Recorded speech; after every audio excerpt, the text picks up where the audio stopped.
Donc, je vous remercie beaucoup, Monsieur Sansonetti, de m'avoir invité à faire ce séminaire. Alors, je ne vous aurais jamais dû dire que j'étais PhD, parce qu'en fait, je me suis noyée, je me suis perdue dans l'immunologie sur le tard. Donc, je vais essayer de vous faire un survol en 45 minutes du vieillissement immunitaire. Ça va être vraiment un survol, ça ne va pas être quelque chose de très précis. Puis ensuite, je vous parlerai un peu de la pathologie chez le sujet âgé. Alors en fait, le vieillissement immunitaire, j'ai l'impression que c'est une discipline assez récente, qui a à peu près 20-25 ans, et ça évolue pas mal ces derniers temps. C'est assez à la mode, et il y a beaucoup de progrès qui sont faits. Donc voilà. Donc déjà, le constat, c'est, vous le savez, d'abord, avant d'arriver là, j'ai toujours, quand je fais des cours, j'oublie toujours de définir une chose importante.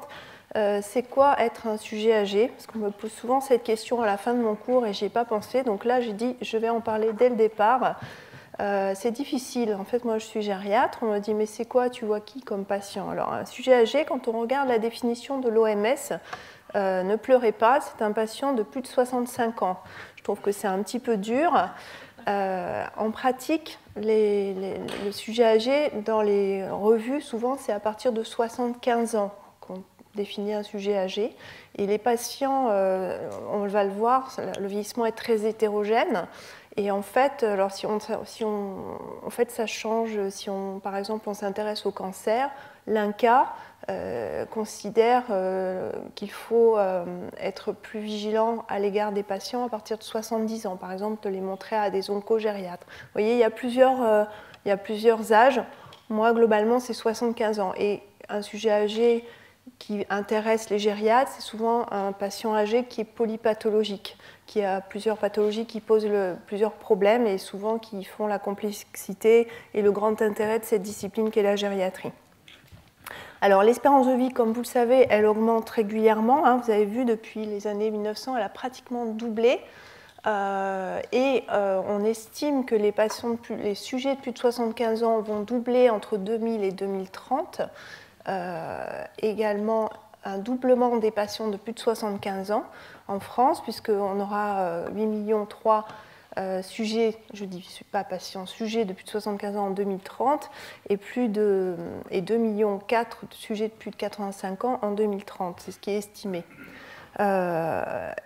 Les dernières données de l'espérance de vie liées à l'âge sont les données de l'INSEE en fonction de l'âge. Vous voyez que si l'espérance de vie à la naissance d'une femme est de 85 ans et d'un homme de 78 ans, bien, quand on arrive à 75 ans, heureusement, c'est bien de le savoir, il y a encore une espérance de vie d'au moins 14 ans, environ 14 ans pour une femme, de pas loin de 11 ans pour un homme. Et puis on est content d'apprendre que quand on arrive à 85 ans, eh ben, on a encore une espérance de vie de 7 ans et de 6 ans quand on est un homme. C'est des données générales. Bien sûr, c'est très variable d'un sujet à l'autre. Moi, j'aime bien montrer ça à mes confrères parce que parfois on a tendance à dire oh, il est âgé, excusez-moi de parler comme ça, on ne va rien faire. Mais non, il faut vraiment avoir ces notions. On vieillit de plus en plus. Bon, le plus important, c'est de vieillir bien sûr. Et donc l'augmentation de ces sujets âgés, qui se fait surtout au niveau des pays industrialisés, mais partout dans le monde, fait qu'on estime qu'en 2050, il y aura 2 billions de sujets de plus de 65 ans dans le monde. Ce vieillissement, bien sûr, est hétérogène au niveau des organes, et c'est pour ça qu'on va parler du système immunitaire, et également au niveau individuel. Le vieillissement est très variable en fonction de facteurs génétiques, M. Sansonetti en a parlé, des facteurs environnementaux, bien sûr, de notre comportement, de notre mode de vie, et puis des facteurs sanitaires, sociaux. Il y a beaucoup de facteurs qui entrent en ligne de compte, c'est ce qui fait la difficulté des études du vieillissement d'ailleurs. Vous voyez que on va imaginer que ces gens ont le même âge, vous allez me croire sur parole, on peut avoir le même âge et pas être toujours avec la même forme. Hein, voilà. Donc en gériatrie, on a tendance, surtout en oncogériatrie, à définir 3 types de vieillissement. Le vieillissement normal, comme la plupart des personnes, qui est un vieillissement harmonieux. Des gens qui ont été touchés par des pathologies fréquentes ou qui ont qui ont été impactés par des facteurs environnementaux comme le tabac, l'alcoolisme, peuvent faire un vieillissement plus précoce et arriver à un âge en étant, on va dire, fragile. Et puis il y a des gens, heureusement, je pense qu'il y a une bonne partie de personnes dans cette salle qui font partie des gens qui ont un vieillissement vigoureux, qui sont des gens qui font plus jeunes que leur âge, qui sont en forme. Souvent, ils ont mis du leur pour arriver là. Ils ont fait pas mal de sport, ils n'ont pas trop fumé, pas trop bu. Il y a souvent ces impacts-là qui jouent, mais il y a également la génétique. Donc en fait, plus on vieillit, plus on s'expose à des maladies, et probablement que les maladies infectieuses ont un impact majeur sur la morbidité et la mortalité des seniors. Il a été montré que en fait, les maladies prévenues par la vaccination tuent 1000 fois plus les sujets âgés que les enfants. Donc c'est important la vaccination. Et tout le monde veut essayer de vieillir le mieux possible, le mieux, et puis vieillir le plus longtemps possible. C'est ce qu'on appelle la quête du Saint Graal gérontologique. Je crois que ce qui est important, c'est d'améliorer aussi notre qualité de vie. Alors on va parler, je vous en parle en premier parce que ça m'a un petit peu interloqué, c'est des données un peu récentes. C'est vrai que le vieillissement métabolique a probablement un impact important sur le vieillissement immunitaire. Le vieillissement métabolique qui entraîne une diminution de la graisse sous-cutanée et une augmentation de la graisse viscérale s'accompagne également de lipides ectopiques au niveau de certains endroits, dont le thymus, et on verra, ça a un impact sur l'atrophie thymique. Il a probablement un rôle non négligeable dans le phénomène d'inflammaging, dont je vous reparlerai tout à l'heure. Alors d'abord, j'essaie de ne pas vous faire affront, mais je vous rappelle brièvement ce que c'est que l'immunité. Donc c'est l'ensemble des facteurs hormonaux et cellulaires qui protègent l'organisme contre les infections, enfin les agressions. Il y a en fait deux types d'immunité. Peut-être prendre celui-là, parce que le mien, il n'est pas terrible. Donc l'immunité innée non spécifique, en fait, qui correspond à des défenses immédiates contre un microbe et qui comprend des phagocytes polynucléaires, en particulier les monocytes et les macrophages, les cellules NK et le système du complément. Et puis l'immunité acquise spécifique, qui est une immunité plus retardée, en fait, qui comprend une immunité humorale et une immunité cellulaire, avec surtout des lymphocytes T et B et des cytokines. C'est très réducteur, bien sûr, tout ça. Les cellules immunocompétentes sont essentiellement produites au niveau de la moelle osseuse, avec au départ la cellule souche hématopoïétique, qui va se transformer en cellule souche myéloïde ou cellule souche lymphoïde, puis ensuite qui va donner les progéniteurs des granulocytes et des monocytes, qui ensuite donnera les polynucléaires, les monocytes macrophages et les cellules dendritiques, et les cellules souches lymphoïdes qui vont donner ensuite les lymphocytes B, les lymphocytes T et les lymphocytes NK. Alors en fait, quand un micro-organisme pénètre dans l'organisme, il y a mise en jeu d'une immunité rapide qui est l'immunité innée, en fait, qui fait appel aux polynucléaires neutrophiles, aux monocytes macrophages qui vont en fait phagocyter cet organisme, le tuer, déclencher une réaction inflammatoire et en fait vont également entraîner une maturation et attirer les cellules professionnelles présentatrices de l'antigène, les cellules dendritiques, et qui vont permettre la relation ensuite vont permettre d'initier l'immunité spécifique, qui en fait, elle, va être une immunité plus retardée, qui va en fait conférer ensuite une mémoire immunologique, ce qui fait que ce micro-organisme, la prochaine fois qu'il viendra dans notre organisme, sera immédiatement éliminé grâce à l'immunité spécifique retardée, grâce à des cellules mémoire qui sont générées et qui persistent en théorie tout au long de notre vie.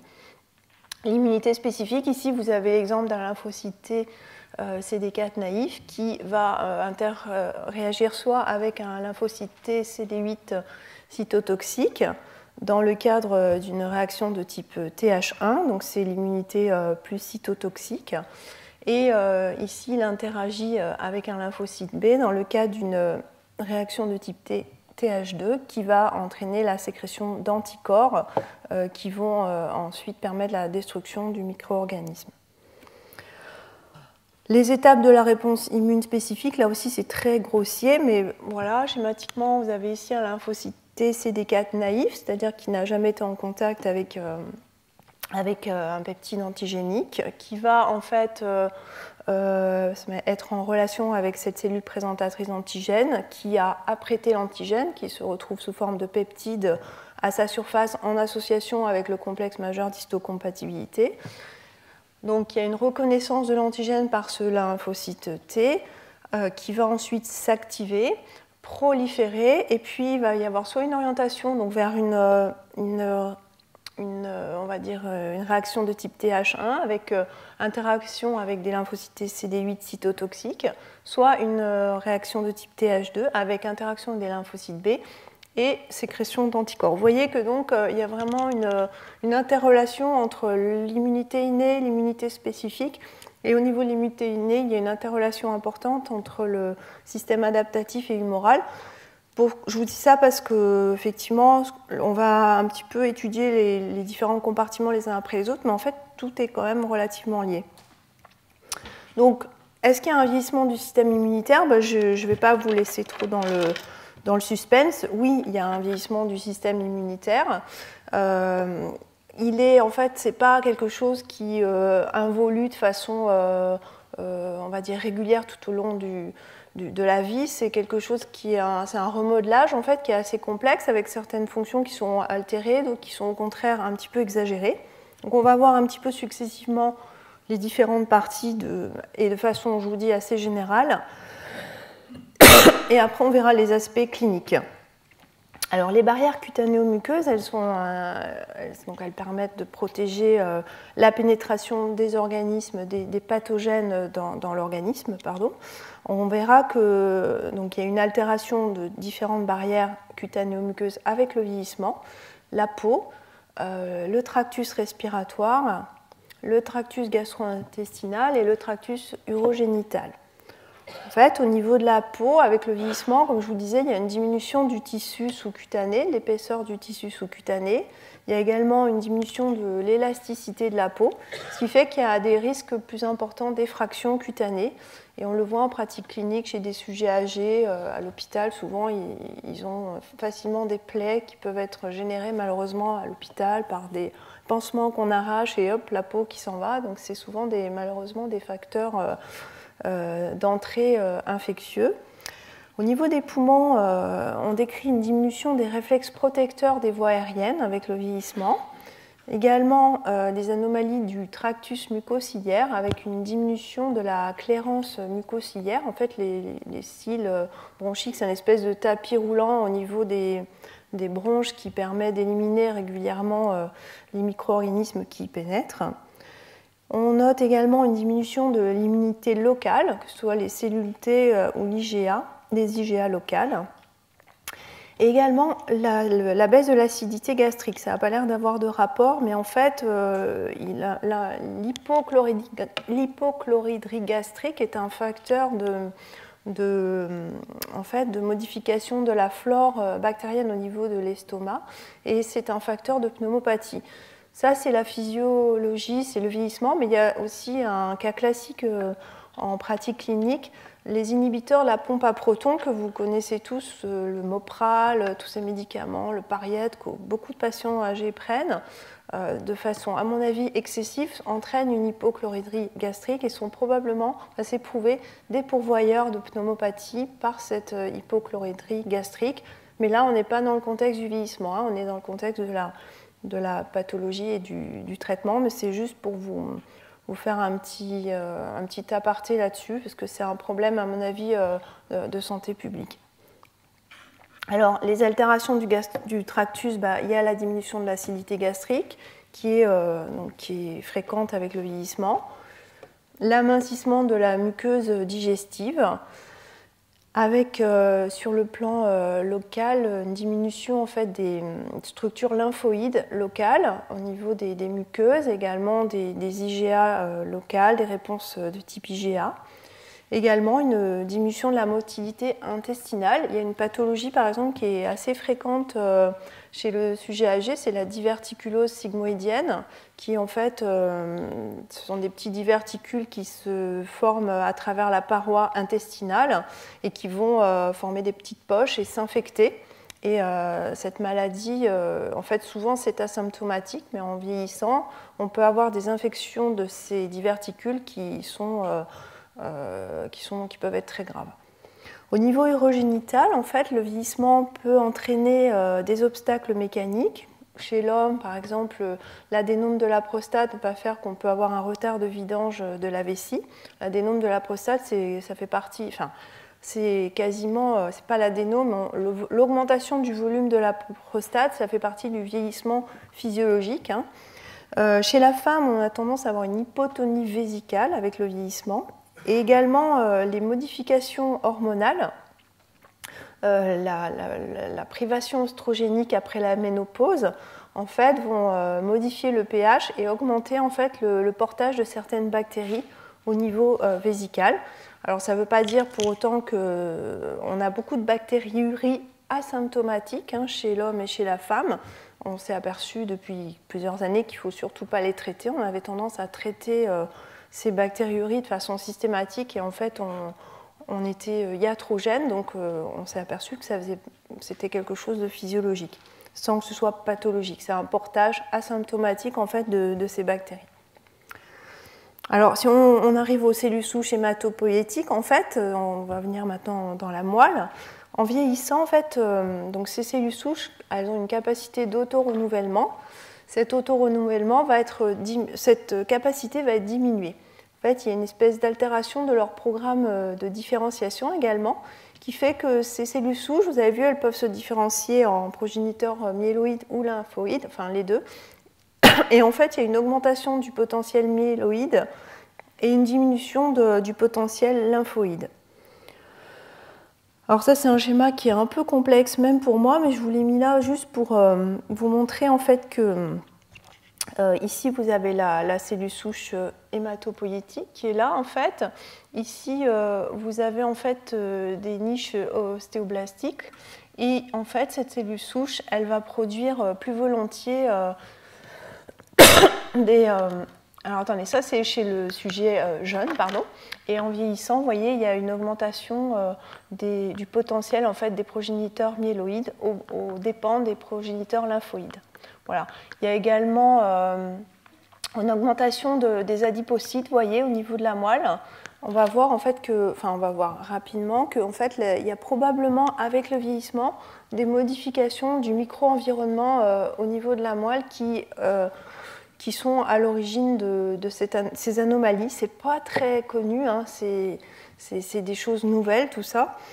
Il y a également des causes extrinsèques, probablement la diminution de la production d'hormones de croissance qui joue un rôle, puisque en fait, quand on substitue en hormones de croissance des rats âgés, cela permet d'augmenter l'hématopoïèse. Puis il y a également la production d'hormones stéroïdiennes qui peut jouer un rôle sur cette diminution du renouvellement des cellules souches hématopoïétiques. En fait, il y a même des conditions de stress, enfin là on est aussi en dehors du vieillissement, mais les hormones stéroïdes en fait ont sûrement un rôle, le cortisol qui est sécrété en cas de stress a un rôle en fait sur l'immunité à plusieurs niveaux en fait. Donc si on reprend l'immunité innée, on va voir un petit peu les cellules les unes après les autres. En fait, au niveau des polynucléaires neutrophiles, avec le vieillissement, leur nombre est à peu près stable. Ils ont tendance, par contre, à avoir une diminution de leur capacité de phagocytose. Leur activité de microbicidie aussi, elle est diminuée. Ils ont moins de chimiotactisme, en fait. Et il y a également une diminution de la production des anions superoxydes dont parlait M. Sansonetti. Ils sont également plus susceptibles, plus sensibles à l'apoptose. Et là aussi, rôle du stress. En cas de stress, des sécrétions de cortisol en fait, peuvent aggraver ces anomalies. D'autant qu'en vieillissant, il y a une hormone qui s'appelle la déhydroépiandrostérone, androstéronium, qui diminue et qui ne contrebalance pas, en fait, qui normalement contrebalance les sécrétions de cortisol, et du coup, ça aggrave encore l'impact de ces sécrétions de cortisol en cas de stress. Quand on dit stress, c'est le stress d'une maladie, c'est le stress, ça peut être un stress de diverses origines. Hein.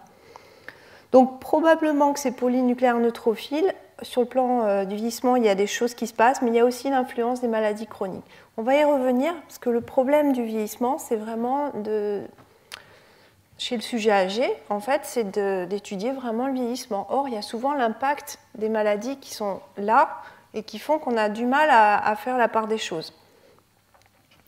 Les cellules dendritiques, en fait, en vieillissant, leur nombre a tendance à diminuer et elles sont également un petit peu moins fonctionnelles.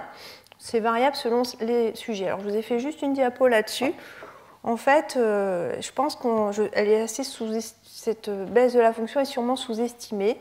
Il y a pas mal de recherches en ce moment sur les cellules dendritiques et quand même, c'est des cellules qui communiquent, qui permettent la communication entre l'immunité innée et adaptative. Et avec le vieillissement, il y a probablement une altération de cette communication entre les cellules dendritiques et le lymphocyte qui est probablement à l'origine aussi des anomalies du système adaptatif que l'on va voir. Le lymphocyte NK, en vieillissant, on a grosso modo le nombre de lymphocytes NK, en fait, il augmente un petit peu, mais c'est surtout dépend de certaines sous-populations de lymphocytes NK qui sont moins fonctionnelles, en fait, qui sont les CD16+, CD56+, CD57+. Et en fait, ce sont des lymphocytes qui vont moins bien proliférer en présence d'interleukine 2.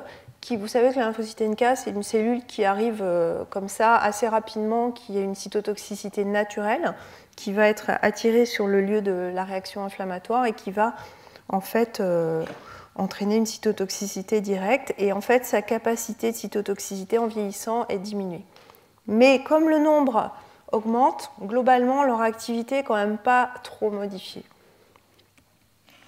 Alors les macrophages, pardon. Ils ont un nombre stable en vieillissant. Eux également, ils ont aussi des problèmes avec leur phagocytose et leur chimiotactisme, également une diminution de leur activité bactéricide. Par contre, en fait, quand ils sont activés, ils ont tendance à produire en grande quantité des cytokines pro-inflammatoires, dont on va un petit peu reparler tout à l'heure, en particulier l'interleukine 1, l'interleukine 6 et le TNF-alpha. Et il participe probablement à ce qu'on appelle ce statut inflammatoire qu'on appelle l'inflammaging, en fait, qui est un statut inflammatoire qui caractérise le vieillissement immunitaire, avec souvent une augmentation de la CRP, de l'IL6 aussi, et qui a probablement un impact sur certaines maladies chroniques, comme l'athérosclérose, la polyarthrite rhumatoïde, l'ostéoporose, également la maladie d'Alzheimer. Il y a d'autres cellules qui interviennent dans ce statut inflammatoire. Alors, concernant l'immunité humorale, donc, le lymphocyte B, lorsqu'il est activé, il se transforme en plasmocyte et il va sécréter donc, les anticorps, IgG, IgA, IgM.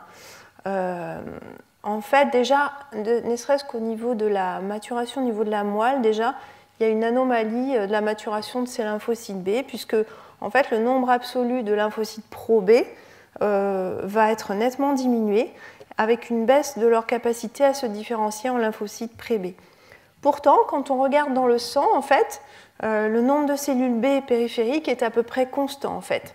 Alors pourquoi ? Parce qu'en fait, en vieillissant, on va le voir pour les cellules T, mais c'est également le cas pour les cellules B, on a une accumulation de cellules B mémoire et une diminution de cellules B naïves. Donc les cellules B mémoire, celles qui ont été en contact avec un antigène, hein, qui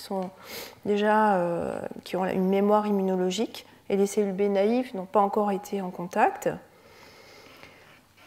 Donc ces lymphocytes qui sécrètent des anticorps, en fait, il n'y a pas tellement d'altération des anticorps. Le taux d'immunoglobuline est stable. Au contraire, on voit parfois, et moi je l'avais vu, on avait fait une étude chez le sujet âgé, il y a plutôt une augmentation de la synthèse des IgA et parfois des IgG également, mais c'est vrai qu'il faut se méfier quand il y a un contexte inflammatoire, ça fait augmenter aussi les immunoglobulines. Les anticorps sont caractérisés par une diminution de leur diversité et de leur affinité en fait. Pourquoi ? Parce qu'il y a surtout une atteinte de la réponse primaire en fait. Hein, ces anticorps, globalement, les réponses secondaires vont être conservées, c'est-à-dire qu'en présence d'une réintroduction d'un antigène, la réponse mémoire va être conservée. C'est plutôt les réponses primaires qui vont être altérées. C'est pourquoi, on va le voir, il y a un impact sur la vaccination chez le sujet âgé. Alors ça vient d'où ça? Ça vient sûrement d'une altération de la coopération entre les cellules T et B, dont on a parlé tout à l'heure. Donc globalement, ce qu'il faut retenir, c'est qu'avec le vieillissement, il y a une altération du répertoire antigénique des lymphocytes B du fait d'une moindre diversité d'anticorps. Ces anticorps ont moins d'affinité. Alors ça vient probablement d'un défaut fonctionnel des cellules B, tout ça.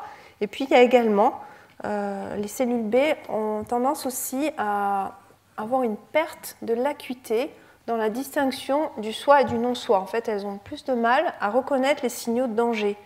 Et on a une augmentation de certains clones de lymphocytes B, en fait, qui sont des clones qui sont de type CD5+, en fait, CD19+, CD5+, qui vont être en excès et qui peuvent probablement expliquer la recrudescence des hémopathies lymphoïdes chez le sujet âgé, dont une maladie qui est très connue, c'est la leucémie lymphoïde chronique. Également la recrudescence de la production d'anticorps monoclonaux, en fait. Ce qu'on appelle en anglais les monoclonal gammopathy of indeterminate signification. En fait, c'est ce qu'on appelait avant les gammopathies monoclonales bénignes.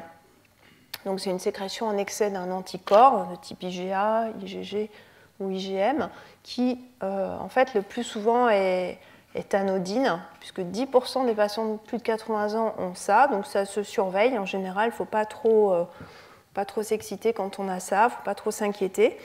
De temps en temps, ça évolue vers d'authentiques myélomes, qui est une maladie plus sérieuse. Alors, auto-immunité et vieillissement, c'est 10 à 20% des sujets après 60 ans. En fait, on a, avec le vieillissement, l'augmentation de la production d'auto-anticorps. Par exemple, les anticorps antinucléaires, les anticorps antithyroïdiens, le facteur rhumatoïde.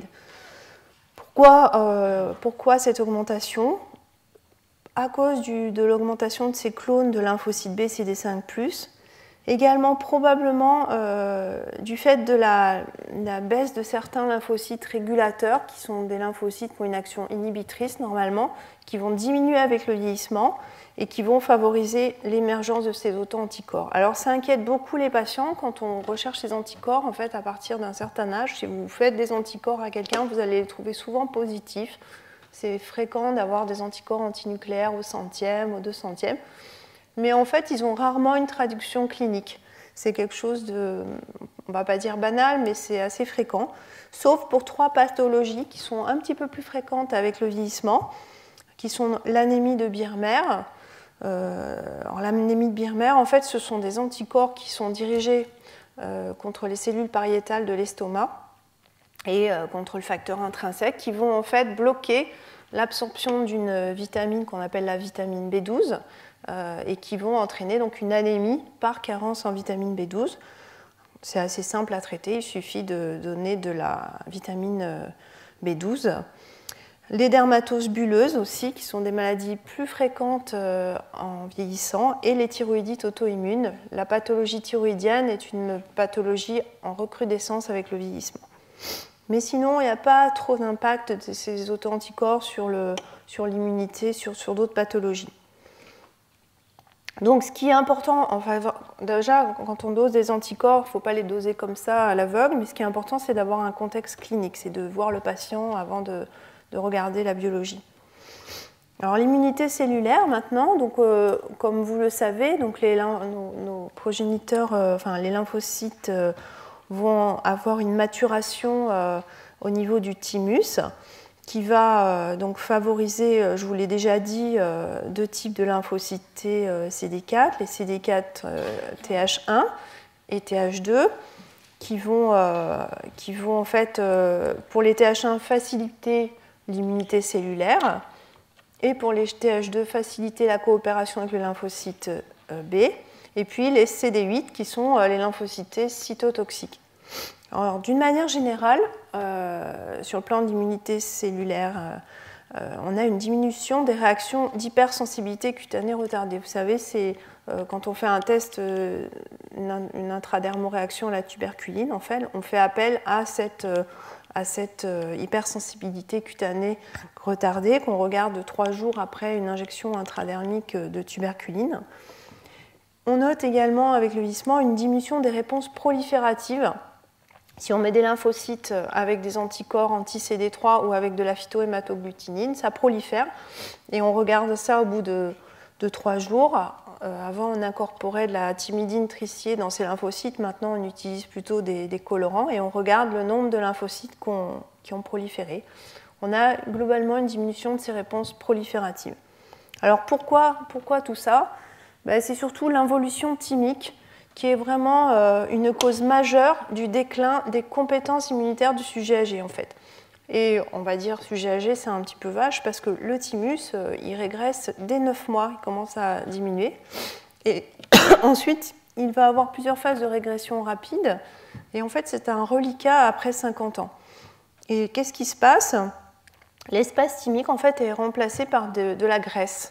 De la graisse. Donc, on a longtemps pensé que cette graisse venait remplir cet espace parce qu'il n'y avait plus rien. En fait, on va en parler. Il est probable que ces adipocytes aient un rôle toxique sur le thymus. Donc, du coup, il va avoir du mal à générer des lymphocytes naïfs et donc à maintenir un répertoire avec des cellules naïves. Alors, c'est un processus qui n'est pas très bien compris, qui est multifactoriel. Mais on pense qu'il y a probablement un rôle d'acides gras thymiques et de lipides qui vont avoir une action toxique au niveau du lupus avec un état inflammatoire local. Ils vont entraîner une altération du micro-environnement thymique stromal. Alors, il y a le rôle sûrement d'expression de gènes.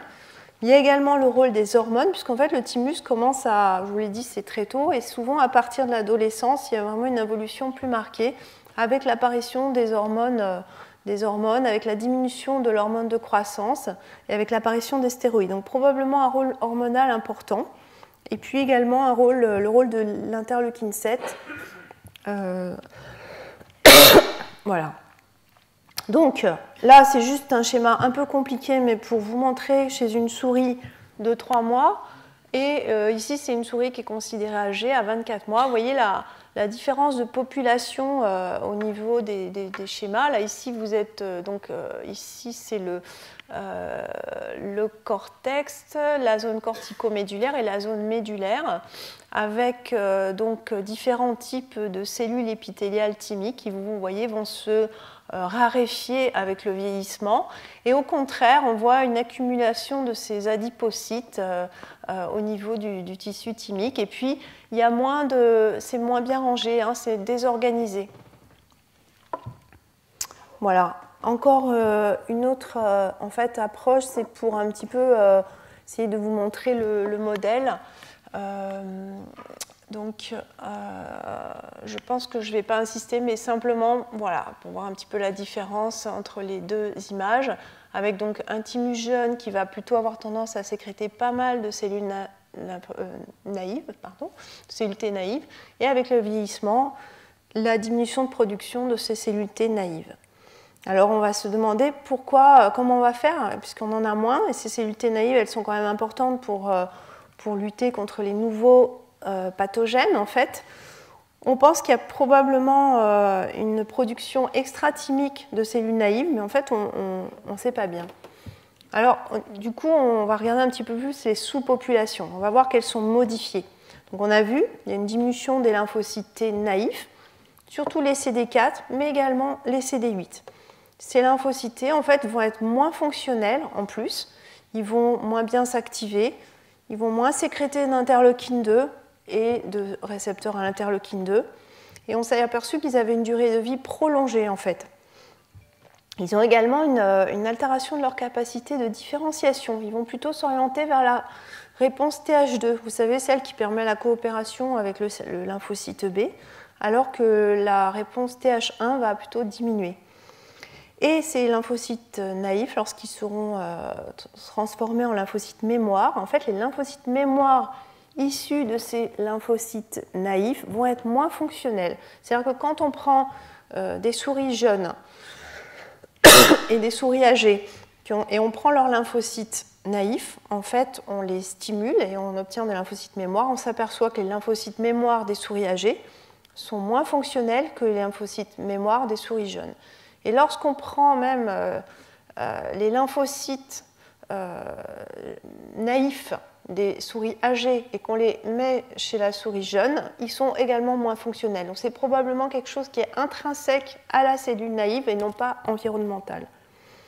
Et avec l'âge, on a tendance à accumuler des lymphocytes T mémoire qui ont le phénotype CD45RA+, puisque vous voyez, à 20 ans, on a à peu près 40% de cellules mémoire. Et en fait, plus on vieillit, plus on en a. Et à 65 ans, on en a 60% en moyenne, et à 80 ans, 90%. Alors, bon, ça, c'est un schéma un petit peu compliqué, mais c'est juste pour vous dire qu'a priori, on pense que c'est surtout les cellules T naïves qui en fait, ont une durée de vie augmentée. Pourquoi? Parce qu'avec le vieillissement, il y a une diminution de synthèse de cette protéine pro-apoptotique qui s'appelle BIM. Et du coup, en fait, ces cellules ne vont pas rentrer en apoptose, donc elles vont avoir une durée de vie allongée. Et en fait, elles vont persister en périphérie, mais du coup, vont acquérir des déficits liés au vieillissement. Et c'est probablement une partie des explications de l'atteinte de l'immunité cellulaire avec le vieillissement.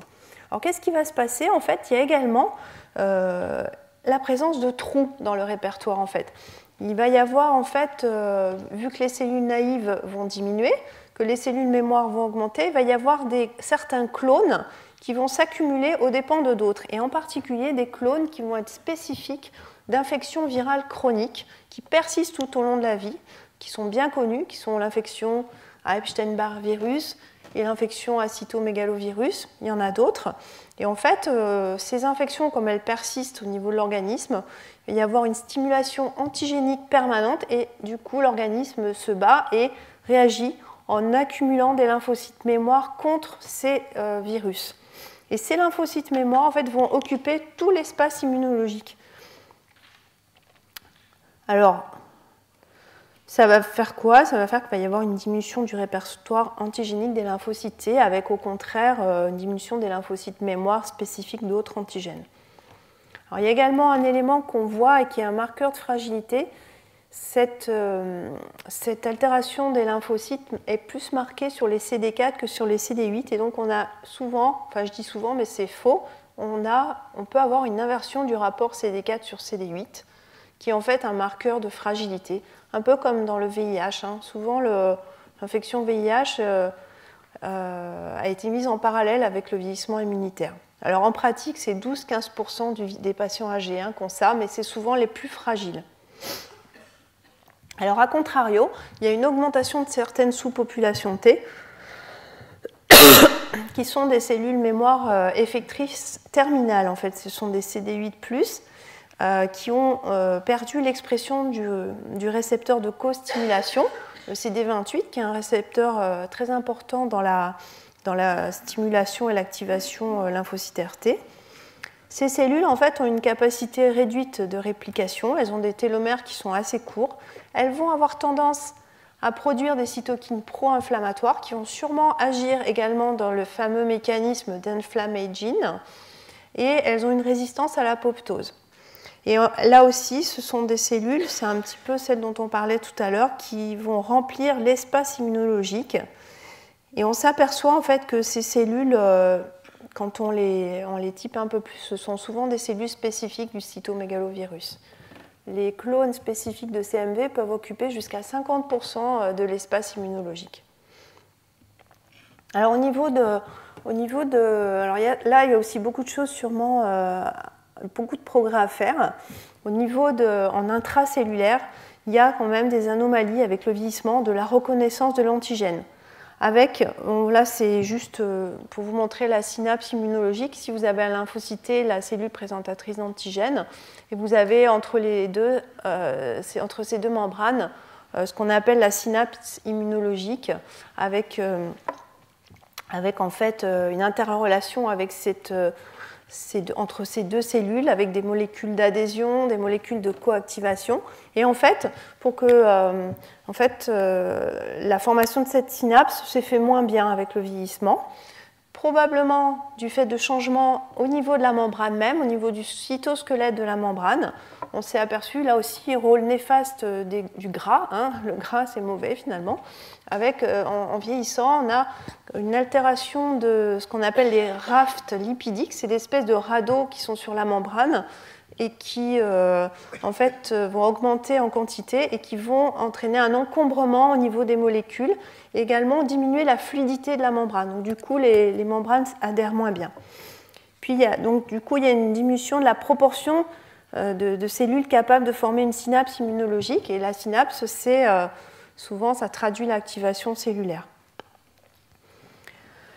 Il y a également une altération des voies de co-stimulation avec le fameux CD28 que je vous montrais là, qui est là. C'est un marqueur, il est indispensable à l'activation. En fait, c'est un récepteur d'activation cellulaire qui est important. En vieillissant, il peut disparaître. Et également, vous le voyez après, vous connaissez toutes ces voies de signalisation qui sont induites par la rencontre entre l'antigène et la stimulation du récepteur T. Il y a tout un tas de cascades de signalisation avec le facteur NF-κB dont on parlait tout à l'heure. En fait, il y a probablement et même sûrement des altérations au niveau de ces voies, avec des anomalies dans les phosphorylations, dans la translocation des facteurs de transcription. Ça touche en particulier certaines molécules comme ZAP70, LAT, également la protéine la PKC, et puis la réponse calcique. Voilà, il y a des Suédois qui ont fait des études chez des nonagénaires et des octogénaires. Il n'y a pas beaucoup d'études chez le sujet âgé, mais il y a 2 études longitudinales qui s'appellent les études octo et nona qui ont été faites en Suède. Et en fait, ces Suédois ont montré qu'il existait un phénotype de risque immunologique. C'est ce qu'ils appellent l'IRP, Immune Risk Phénotype, en fait, qui associe une inversion du rapport CD4 sur CD8, une diminution des réponses aux tests fonctionnels in vitro, une positivité de la sérologie CMV et une plus grande fréquence de lymphocytes T, CD8+, CD28- et CD57+, c'est ce dont je vous parlais tout à l'heure, qui sont spécifiques du CMV. Bien, lorsqu'on a ces marqueurs, lorsqu'on a tous ces facteurs, c'est vraiment, ils ont montré qu'il y avait une augmentation du risque de mortalité. C'est vraiment des marqueurs de fragilité et de mortalité. Alors, l'infection ACMV, je vous en ai parlé, elle a un rôle de plus en plus majeur dans le vieillissement immunitaire. Déjà, la longévité est corrélée, il a été montré que la longévité est corrélée au titre d'anticorps anti-CMV. Enfin, le taux d'anticorps anti-CMV est corrélé à la mortalité. C'est une étude de 2010 qui s'est faite sur 1500 sujets californiens. Également, le CMV est probablement associé, c'est prouvé aussi sur cette autre étude qui est parue en 2011 dans le journal PLOS ONE. Le CMV est associé à une augmentation du risque de mortalité de toute cause, en particulier cardiovasculaire. Alors vous allez nous dire, ça nous fait une belle jambe. C'est vrai que le CMV, c'est quand même 80% de la population qui est immunisée. Donc c'est bien quand on n'est pas immunisé, mais on est souvent immunisé dans l'enfance, donc c'est bien gentil, mais je ne sais pas si on va faire grand-chose avec tout ça, mais ça a quand même un rôle important. Le CMV donc, a sûrement un rôle dans l'inflammaging. Dans la première étude, là, qui a montré un impact sur la mortalité avec le taux d'anticorps, c'était également corrélé ils ont dosé aussi l'interleukine 6, et les patients qui avaient le taux d'anticorps le plus élevé, qui mouraient le plus, avaient également les taux d'IL6 les plus importants. Alors, pourquoi le CMV ? Probablement que le vieillissement immunitaire, il y a un épuisement en fait, du système immunitaire par un engagement contre le CMV, donc une stimulation antigénique chronique, et donc expansion de clones spécifiques de ce CMV. Juste ce petit schéma pour vous montrer que, donc voilà, là vous avez donc l'immunité innée, ici donc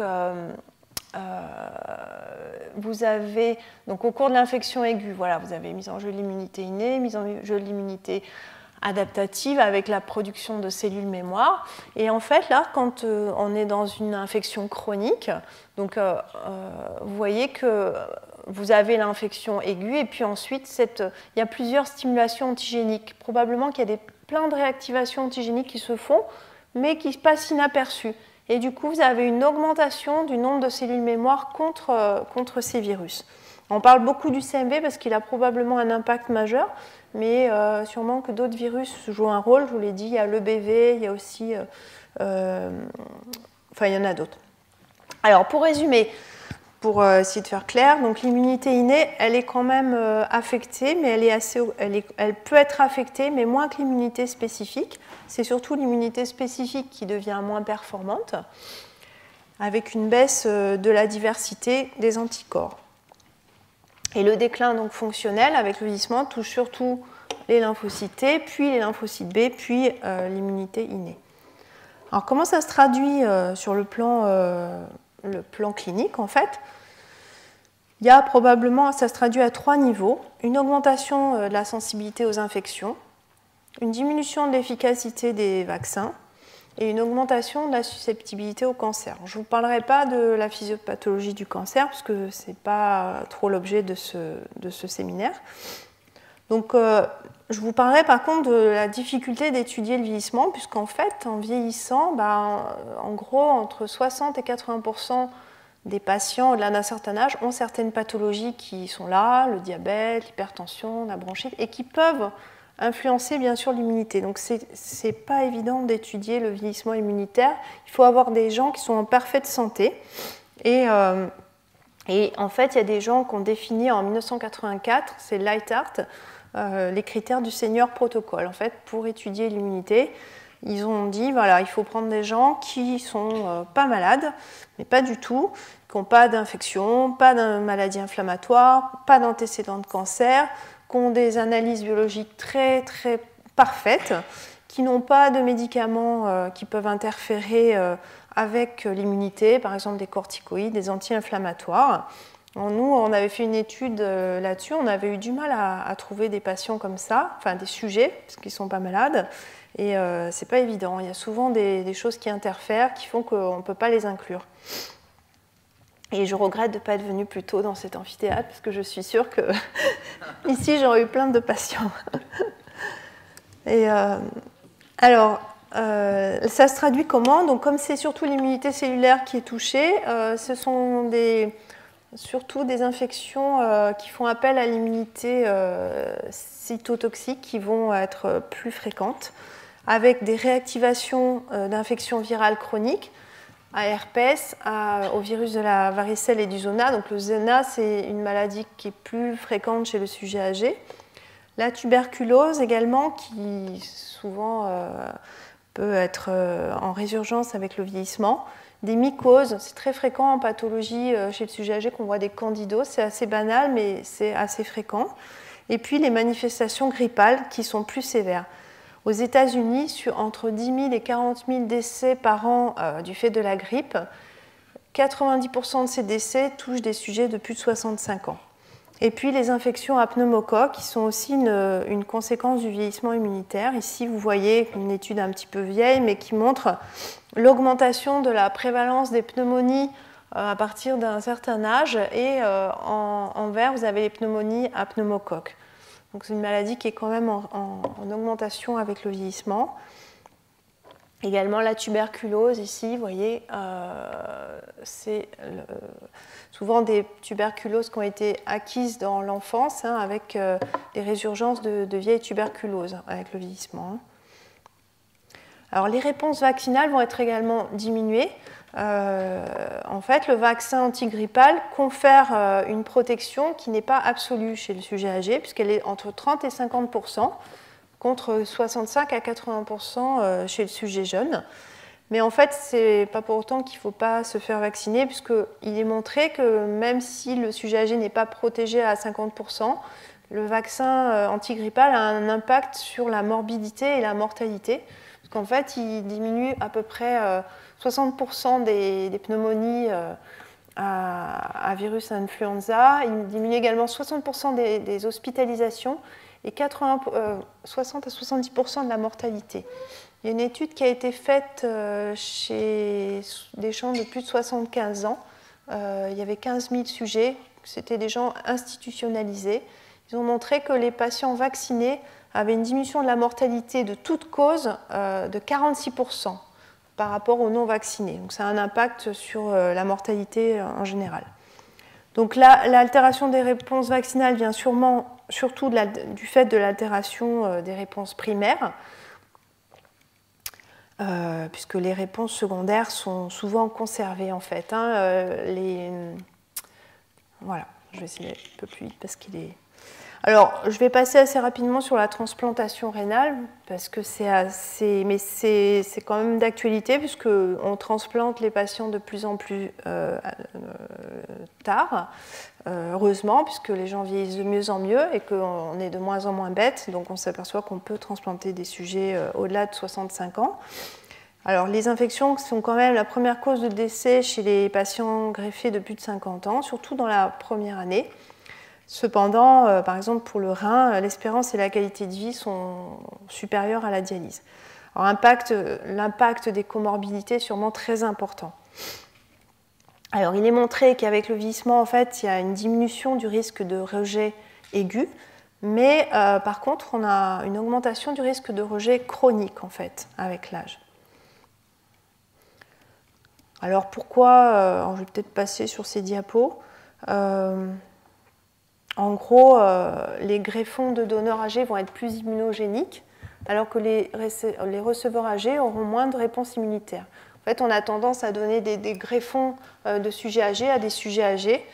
Donc, en gros, c'est pourquoi je vous parle de ça, parce que je pense qu'il faut surveiller l'immunité de ces patients, et on ne le fait sûrement pas assez pour pouvoir adapter le traitement, immunosuppresseur, en fait. Alors, ce dont je voulais vous parler, c'est surtout l'impact de la polypathologie. Ça va pour clore un petit peu ce séminaire, puisqu'en fait, je vous ai parlé du vieillissement, mais je pense que la polypathologie a sûrement un impact plus important que le vieillissement immunitaire lui-même sur l'immunité, en fait. Et certaines pathologies comme le diabète, la bronchite chronique, auront sûrement un impact plus important sur la survenue d'infections que le vieillissement immunitaire en lui-même.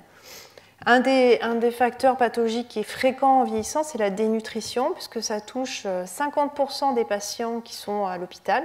Quand on prend des gens âgés à l'hôpital, il y en a 50% qui sont dénutris. Ça touche entre 10 et 40% des patients institutionnalisés. Donc c'est vraiment un état pathologique fréquent. Et c'est le principal facteur qui va affecter de façon précoce la réponse immunitaire du sujet âgé, surtout cellulaire. En fait, elle entraîne une baisse, elle aggrave en fait la diminution des lymphocytes naïfs et l'augmentation des cellules mémoire. Elle entraîne une aggravation des réactions, de la diminution des réactions d'hypersensibilité retardée, une diminution de la synthèse d'interleukine 2, et également de l'activité des lymphocytes NK. Et en fait, quand on est dénutri, on rentre dans un cercle vicieux, puisque la dénutrition entraîne un déficit immunitaire qui va favoriser des infections. Souvent, ces infections s'accompagnent d'un état inflammatoire, avec sécrétion de cytokines pro-inflammatoires, qui, contrairement au sujet jeune, va être prolongé. Le sujet âgé se remet plus difficilement, par exemple, d'une pneumopathie, va mettre plus de temps, parce qu'il y a souvent une sécrétion prolongée de ces cytokines pro-inflammatoires. Et en fait, ces cytokines, elles vont entraîner un hypercatabolisme, elles vont entraîner une déviation des synthèses protéiques, elles vont aller puiser les protéines dans nos muscles, et du coup, vont également aggraver encore la dénutrition. Et malheureusement, en gériatrie, c'est un phénomène qu'on voit assez souvent, c'est cette spirale un petit peu infernale de la dénutrition, avec au départ peut-être une dénutrition exogène. Ce sont des gens qui ne mangent pas assez pour une raison X ou Y. Ils vont perdre du poids, ils vont être confrontés à un premier épisode pathologique, ils vont encore s'aggraver. Il y aura une dénutrition endogène par l'hypercatabolisme. On aggrave encore son déficit immunitaire, nouvel épisode pathologique, et puis souvent ça se termine assez mal. Alors, nous, gériatres, il faut qu'on arrive à rompre ce cercle vicieux. Ce n'est pas toujours facile, mais on essaye de s'y atteler. Alors, il y a certains déficits en micronutriments aussi qui peuvent avoir un impact sur l'immunité. Donc, par exemple, la vitamine A, elle a un rôle dans le maintien de l'intégrité des épithéliums respiratoires et intestinal. La vitamine E, c'est un antioxydant qui, en fait, il a été montré qu'une supplémentation en vitamine E chez la souris et chez l'homme permet de restaurer les déficits de la fonction T liés à l'âge, en fait. Et également, en pratique clinique, il y a une étude, j'en ai pas vu d'autres, qui a montré qu'il y avait une réduction du risque d'infection des voies respiratoires chez des patients institutionnalisés à qui on donnait de la vitamine E. Donc je pense qu'il faut avoir d'autres études quand même pour avoir plus de recul là-dessus. La vitamine D, alors là, moi je suis à fond pour la vitamine D, excusez-moi, j'en donne à tous mes patients. C'est pas qu'une vitamine, c'est probablement une hormone aussi, qui a un rôle dans la défense antibactérienne, antituberculeuse, puisqu'en fait, il y a plus de tuberculose chez par exemple, les patients noirs qui en fait, synthétisent moins bien la vitamine D du fait de leur peau noire. Il y a plus de tuberculose chez les femmes voilées aussi, qui ne sont pas trop exposées au soleil. C'est également un facteur prédictif de lymphopénie et de lymphopénie B, également un marqueur de fragilité. Donc je vous engage à donner de la vitamine D à vos patients, à en prendre vous-même. Le zinc, en fait, a probablement aussi un rôle dans l'immunité non spécifique et adaptative, et la supplémentation en zinc pourrait diminuer l'incidence des infections. Là aussi, il n'y a pas énormément d'études là-dessus. Et le fer a également un impact sur l'immunité à médiation cellulaire. La carence en fer réduit également les fonctions des polynucléaires neutrophiles. Voilà, alors quelles sont les perspectives ? Je pense qu'il y a pas mal de gens qui travaillent là-dessus, mais c'est pareil, ça coûte très très cher, c'est comme en génétique, c'est des études, toutes les études sur le vieillissement, les études d'immunité coûtent assez cher. Donc le but, c'est d'essayer de mieux comprendre les mécanismes du vieillissement, et puis d'essayer de développer des stratégies de prévention de l'involution de ces organes lymphoïdes. Essayer de mieux comprendre, je vous ai parlé des adipocytes qui pénètrent dans le thymus, de mieux comprendre l'origine de ces adipocytes, d'essayer de trouver des facteurs qui vont contrôler leur développement, et puis d'essayer de développer des traitements qui restaurent l'architecture et la fonction stromale. Et on pense que ces stratégies pourraient probablement augmenter l'espérance de vie. Alors, il y a des gens qui ont étudié la restriction calorique chez la souris. La restriction calorique permet de maintenir la lymphopoïèse thymique, également le répertoire cellulaire T. Ça diminue le vieillissement cellulaire T, mais par contre, ça a un impact sur les réserves énergétiques. Donc, en fait, chez la souris, ça a des impacts divergents. Chez le primate, ça peut être aussi néfaste, la restriction calorique. Mais c'est bien beau d'avoir un impact positif sur l'immunité, mais si vous mourrez à côté de famine, c'est pas très bon non plus. Donc, il y a quand même un essai qui est en cours. C'est un essai qui est randomisé apparemment. Donc, c'est des gens qui sont en restriction calorique de 25%. Alors, il y a une analyse intermédiaire que je vous ai rapportée là, qui montre qu'il y a une excellente compliance, mais on attend les résultats. Voilà, après, d'autres perspectives, éventuellement, c'est peut-être de faire des rappels de l'enfance au milieu de la vie, en fait, pour booster les cellules mémoire existantes. Ça pourrait être intéressant. Et puis, je pense peut-être dans l'avenir, le développement d'un vaccin contre le CMV pourrait avoir un intérêt sur le vieillissement immunitaire. Donc, en conclusion, le vieillissement immunitaire, en fait, c'est un remodelage complexe qui se fait progressivement tout au long de la vie, qui touche surtout l'immunité cellulaire, avec donc des modifications des populations lymphocytaires, vous l'avez vu, une baisse des cellules naïves, augmentation des cellules mémoire, donc là aussi une inversion du rapport cellules naïves, cellules mémoire, et également qui a sûrement un lien avec les stimulations antigéniques chroniques, par exemple le cytomégalovirus. Alors, est-ce que ça pourrait être intéressant de faire une évaluation plus précise de l'immunité cellulaire des patients âgés? Probablement que dans la transplantation rénale, ça pourra avoir un intérêt. Pourquoi pas définir un âge immunologique? Mais là, c'est des questions en suspens. Voilà, je vous remercie de votre attention.